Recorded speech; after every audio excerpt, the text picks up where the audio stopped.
Projection optimiste mais à surveiller pour la province des îles. C'est ce qui ressort de ce premier jour de débat d'orientation budgétaire qui se déroule dans l'hémicycle de la province île. 101 milliards de budget pour les 5 prochaines années avec en moyenne 21 milliards par année.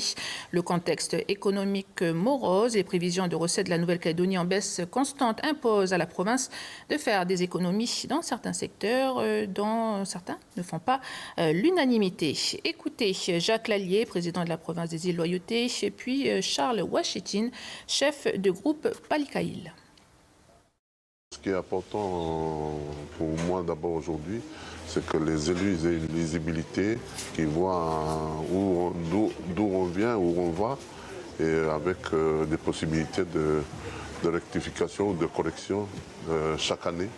Et suivi après, en tout cas, la stratégie qu'on a adoptée, c'est à partir de la déclaration de politique générale, on a décliné des stratégies et des moyens pour pouvoir réaliser ces objectifs qui ont été déclinés. Donc aujourd'hui, on examine stratégie par stratégie. Et je rappelle d'ailleurs que l'aide médicale, il appartient c'est une compétence qui relève de la solidarité, donc normalement de la Nouvelle-Calédonie.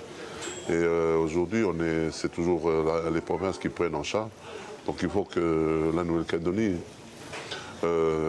tienne compte aussi de ça, que les provinces prennent en charge des compétences qui appartiennent à la Nouvelle-Calédonie, au lieu de vouloir nous couper les budgets qui nous reviennent de droit. Il y a des signaux qui ne sont pas encourageants depuis le début de la mandature, où on a vu la masse salariale augmenter à 31%.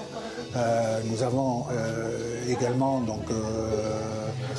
on sait qu'aujourd'hui, la SODIL avait besoin de trésorerie de l'ordre de 930 millions, donc comment on fait. Donc il y a certainement des choix à opérer, et tout en tenant compte notamment des besoins, on va dire, incompressibles, qui touchent au secteur de l'enseignement, qui touchent au secteur de la santé, avec notamment l'aide médicale, etc.